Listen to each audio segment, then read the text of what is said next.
Our gospel lesson today is from the Gospel of John. We're in chapter 2, verses 2 through 11. Jesus and his disciples had been invited to a wedding. When the wine was gone, Jesus' mother said to him, "They have no more wine." "Woman, why do you involve me?" Jesus replied. "My hour has not yet come." And his mother said to the servants, "Do whatever he tells you." Nearby stood 6 stone water jars, the kind used by the Jews for ceremonial washing, each holding about 20 to 30 gallons. Jesus said to the servants, "Fill the jars with water." And so they filled them to the brim. And then he told them, "Now draw some out and take it to the master of the banquet." And they did so. And the master of the banquet tasted the water that had been turned into wine. He did not realize where it had come from, though the servants who had drawn the water knew. And then he called the bridegroom aside and said, "Everyone brings out the choice wine first, and then the cheaper wine after the guests have had too much to drink. But you have saved the best until now." What Jesus did here in Cana of Galilee was the first of the signs through which he revealed his glory, and his disciples believed in him. This is the reading of the word of our Lord. You may be seated.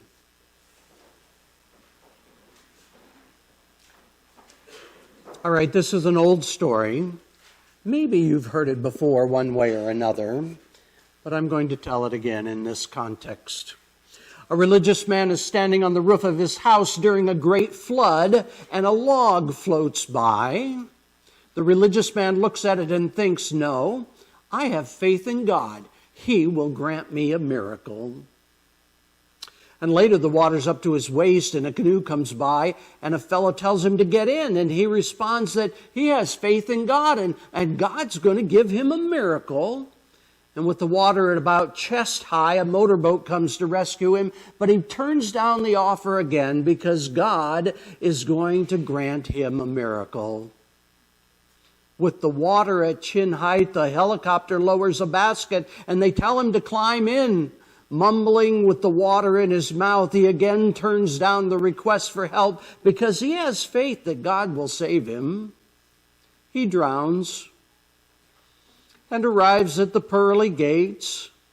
And he says to Peter, "Why didn't God grant me a miracle and save me?" And Peter says, "We sent you a log, a canoe, a powerboat, and a helicopter." So the question this morning is, what is a miracle? What constitutes a miracle? Have you thought about it? I had an experience one time when I was sitting in Sunday school.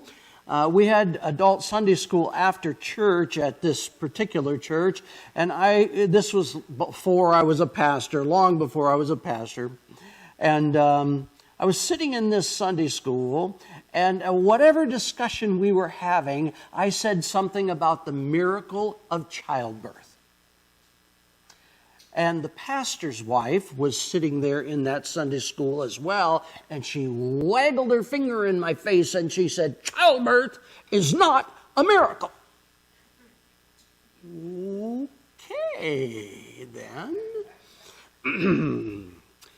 Childbirth is a naturally occurring event, not a miracle. But I got to tell you, when you hold that tiny baby in your hands and look at those perfectly formed little fingers and everything, you know what? Feels like a miracle to me. I don't care what she says. I've always struggled with that. What is a miracle? I saw a quote when I was preparing this sermon, and the quote went like this, and I don't know who to attribute it to, but it said, "There's 2 ways to live your life. You can live your life as though nothing is a miracle, or you can live your life as though everything is a miracle." Which way do you think is more satisfying? Probably to think that everything is a miracle. Now, she had this theological understanding of precisely what it takes for it to be called a miracle. And I can assure you that the Catholic Church looks very carefully at these events and determines based on their theological criteria whether this constitutes as a miracle or whether it doesn't constitute as a miracle, because to be a saint you have to have some miracles, as I recall. But you know what? I just wonder if a miracle is pretty simple. I kind of think of a miracle as anything where I can see God's hand in it. You know? If I can see God's hand in it somewhere, then to me, if God's involved, it's a miracle. It's a miracle. There are 7 miracles in the Gospel of John. I'm going to go through them, and we won't take too much time, I hope. But the first one was in our passage today when Christ turned water into wine. And you know, I believe each of these miracles, there's something we're supposed to learn from that, and maybe multiple somethings, but I'm going to kind of key in on one something in each of these. The water into wine miracle occurred at a wedding. At a wedding. Now, there is a lot of wedding imagery in the New Testament. And I'm sure many of you know these stories. You remember that the ladies were waiting for the bridegroom. Do you remember that? And their lamps ran out of oil. Yeah, one of those stories about weddings. And maybe the most important story is the story where Christ names his church. And what does he call his church? His bride. His bride. Wedding imagery in the New Testament. And there's so much wedding imagery in the New Testament that it makes me think that marriages are really important to God. Really important. And so important that well, I struggle when others struggle. You know, when a marriage gets into trouble one way or another, I think to myself that the only real solution to these issues is that Christ has to be in the center of it. It's the only answer. When you're struggling in your marriage, when you know someone who's struggling in their marriage, just check and see, is Christ in the center? If Christ is in the center of that marriage, I believe it'll survive. One of the ways that we keep Christ in the center is to pray. And those of you who were here for our Ash Wednesday service, that's kind of one of the charges that I made in that service. I asked that you pray with your spouse. Pray for your spouse. Pray with your spouse. It's really important that you do that. And when you do that, it'll help keep Christ at the center. So marriages, the water into wine miracle, one of the things that I think Christ wanted us to learn from that is how important he believes marriages are. The second miracle was the healing of an official's son. Do you remember this story? Jesus is in Cana, and Cana is actually the same city where the water into wine miracle occurred. I was in Cana one time, and I saw those stone jugs. It was fascinating. They are stone jugs. They're about this tall, and they're shaped like this. Fascinating to see these stone jugs that were the same type that Christ used to turn water into wine. So Jesus is in Cana. And this son that the official wants to have healed is in Capernaum. Now, this official had heard what Jesus was doing, and he believed so much that this man named Jesus could heal his son that he went all the way from Capernaum to Cana to see Jesus. And when he saw Jesus, he asked him to heal his son. Now, the amazing thing is that Jesus said, "You have great faith." And that great faith was rewarded when Jesus healed his son. He said, "Your son is healed." And so the official turned to go back to Capernaum, and he was halfway back to Capernaum, and he was met by some of his servants on the road, and they said, "Your son is fine. He's healed. He's completely healed." Even before he got home, the news was so powerful and so potent that they had to carry the news to him. The official said, when was he healed? You know, he wanted to know the timing of this, and they told him exactly when the healing occurred, and the official realized that it was at that moment that Jesus said, "You are healed. Your son is healed." So what do we get from this? You know, parents always want the best for their kids, right? They want health, they want happiness, they want success, all these things we want for our kids. And when we have faith in Christ, we pray for our kids a lot.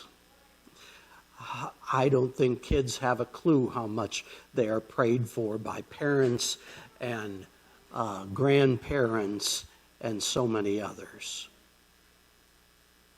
When we pray for our kids, we are extending Christ-like love to them. Did you know that? They don't experience it the same way as a hug, maybe.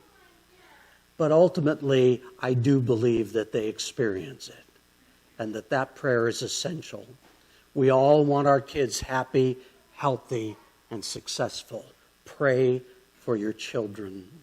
I went to a brand new church one time, and when I got there, not long after I was there, I was told that there was a little boy in the hospital, and they asked me if I would go visit that little boy. And so I did. I didn't know the family. They hadn't been attending church. I had never met any of them, but I was told they were members of the church, even though they hadn't been attending. And I went to the hospital, and I went into this little boy's room, and it was full of people, you know, moms. It was a single mom. And sisters. There were a couple of sisters there of the mom, aunts to this little boy. It turns out the boy was 7 years old, and his appendix had burst. He had gone through surgery to clean up the mess, and it's a mess when that happens. And the surgery had been something like 2 days before, and the boy hadn't woken up. He was laying in his bed there when I walked in, and they were scared because the boy should have woken up by now. The nurses were scared because the little boy hadn't woken up. The parents were scared. The doctors were scared. Nobody understood why this child was still unconscious 48 hours after his surgery. And so I went in and I did what I do. I prayed. We all gathered around the bed. We held hands. We placed hands on the child. I prayed for him, and I left.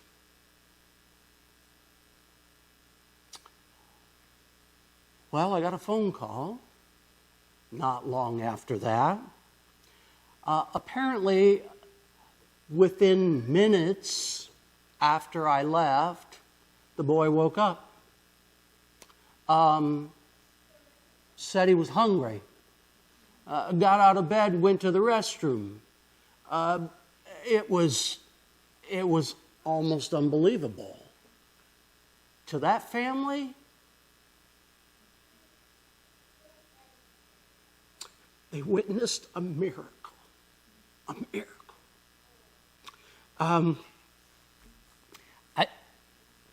I don't know if the prayers had anything to do with it whatsoever, or maybe I do know. But that family started coming to church. They were there every Sunday after that. The whole time I was there at that church. I served there 9 years. They were very involved, and they believed that their child, Jamie, who graduated from high school a while back and is moving on to bigger things now, that his healing was truly a miracle. Pray for your children.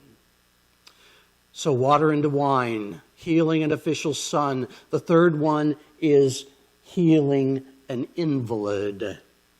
I'll categorize this one as hopelessness. So there's this pool of Bethesda, all right? It's sort of still there. Parts of it are still there, and I got to see it when I was in Jerusalem. The pool of Bethesda.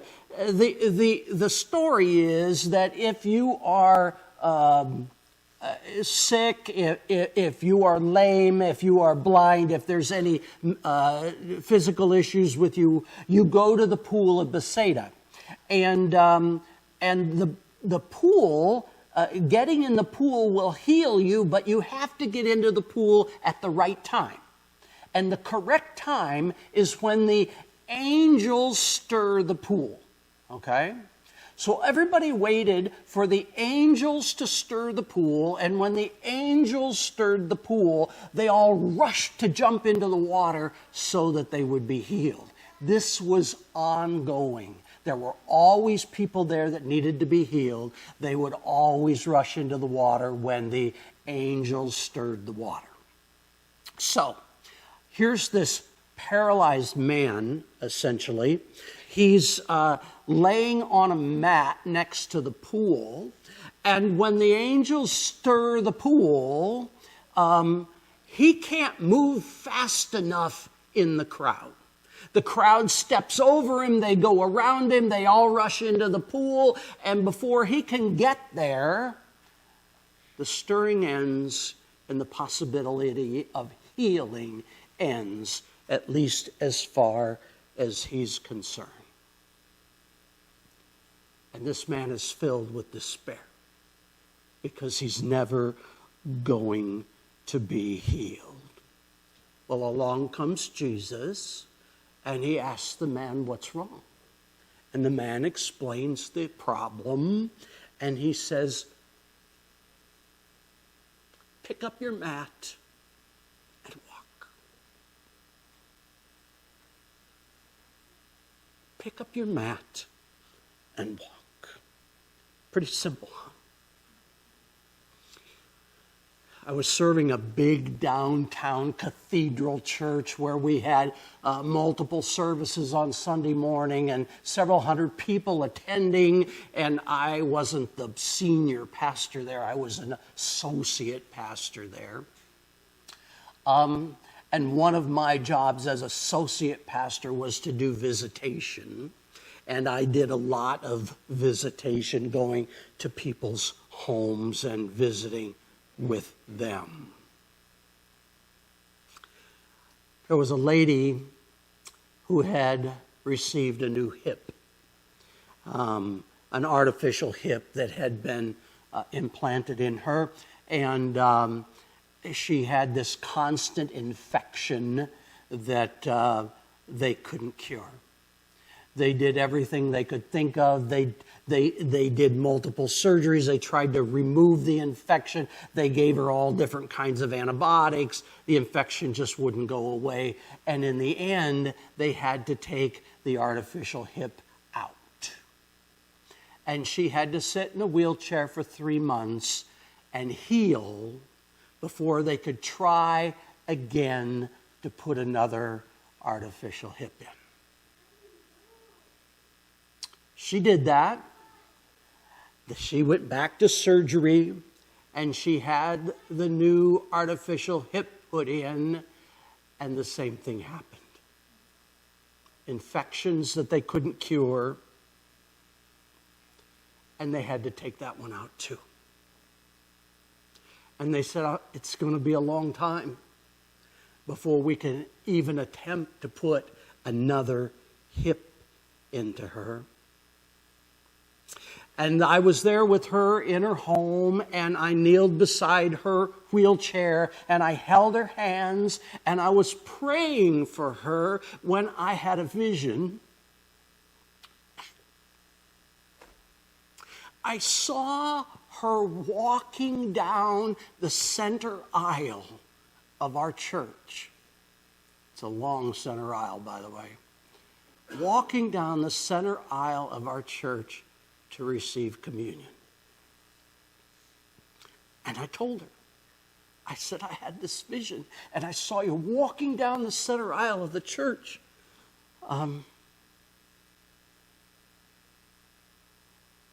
She was feeling complete despair, absolute hopelessness, just like the crippled person next to the pool of Bethesda. You know what? It took a while. I think it was more than 6 months after that. But one day, she was sitting in the very back row of the church. And she got up, she had a cane, but by golly, she walked the full length of that church. And I served her communion. To me, it's almost a miracle. And her, I know she thought it was a miracle after all that she had been through. She had 26 surgeries. 26. Before she had a hip that worked. Jesus turned water into wine. He healed the official's son. He healed the invalid next to the pool of Bethesda. And then there's one, we all know the story, the feeding of 5,000. I read somewhere that, some mama loved her child so much that she packed him a lunch. Okay, we don't know that. But, I kind of like that idea. So this little act of love where mama packed him a lunch turns into feeding 5,000 people.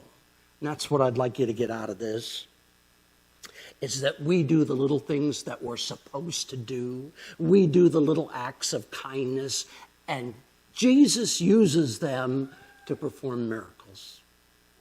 It may not feel like it. You might get tired of packing that lunch or folding that laundry or whatever you have to do in taking care of your family and each other.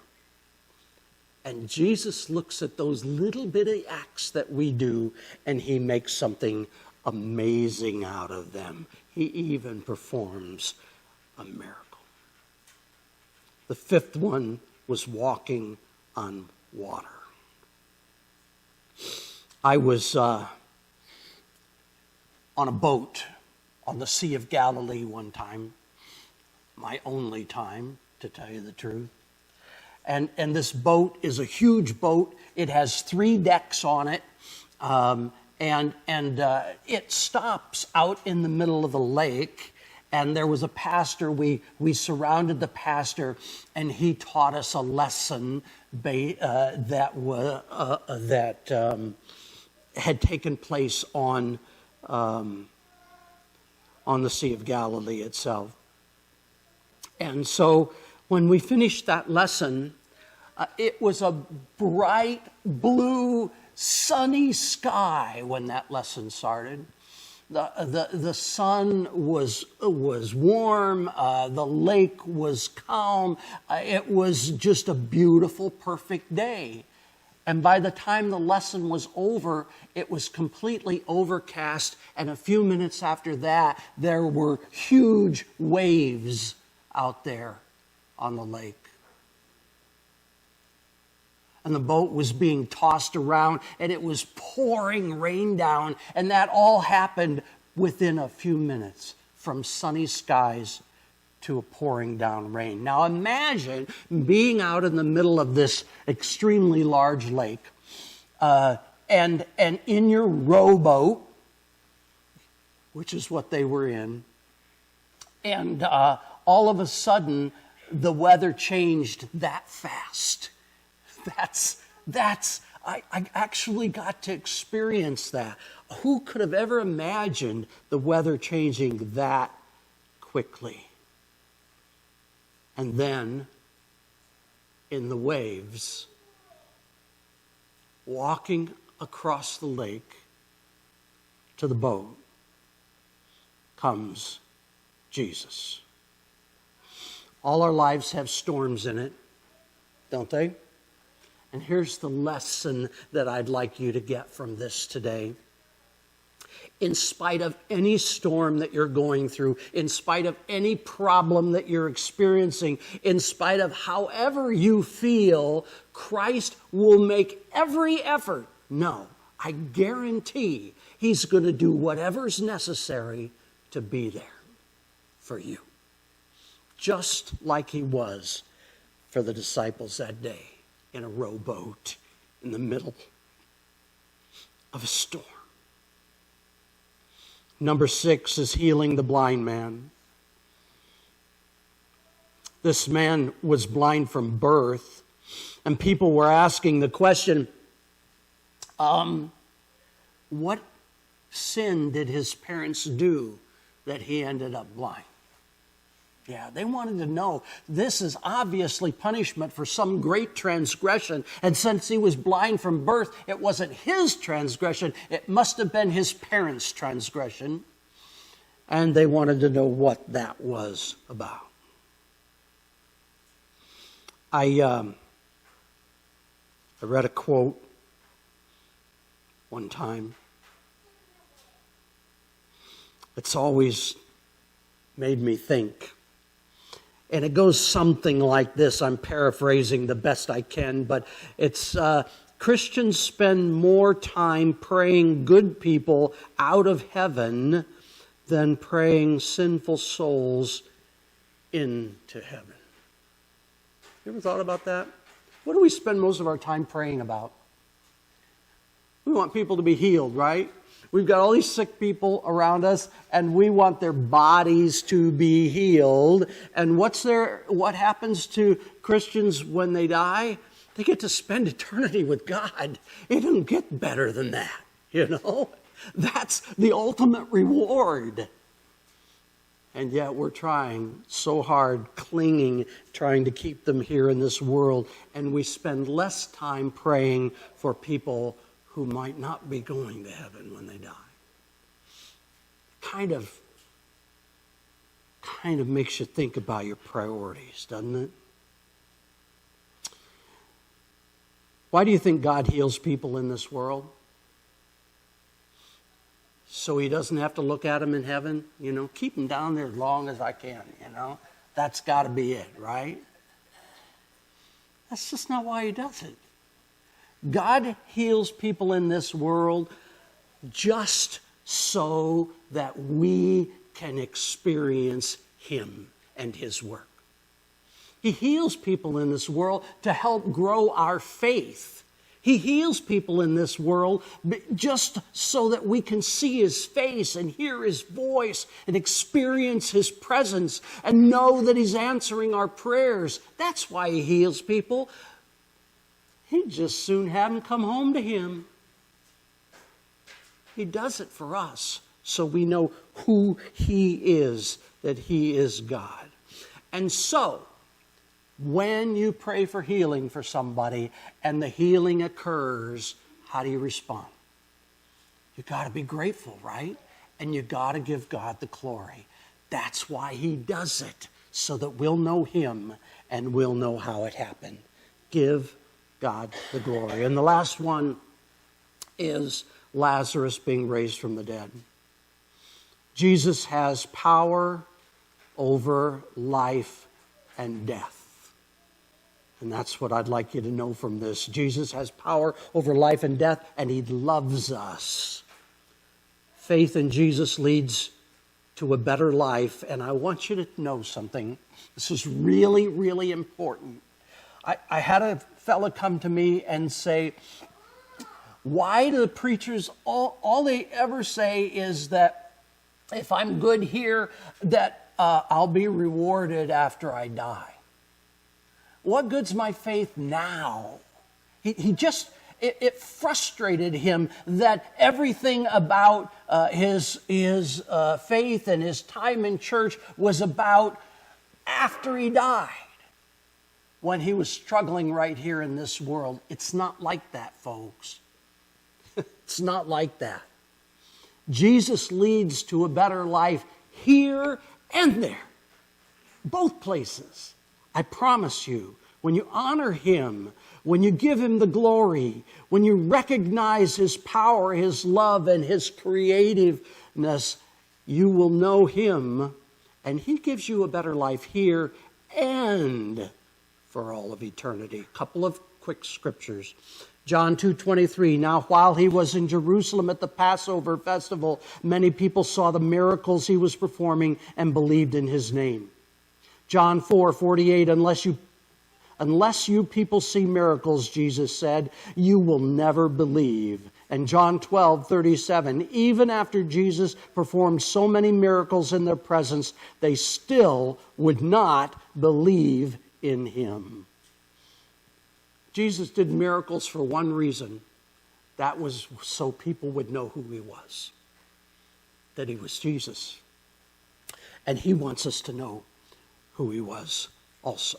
John 10:38, but if I do miracles, even though you do not believe me, believe in the miracles, that you may know and understand that the Father is in me and I am in the Father. Jesus makes us clear that belief is the key to life, both in this world and in the world to come. God bless.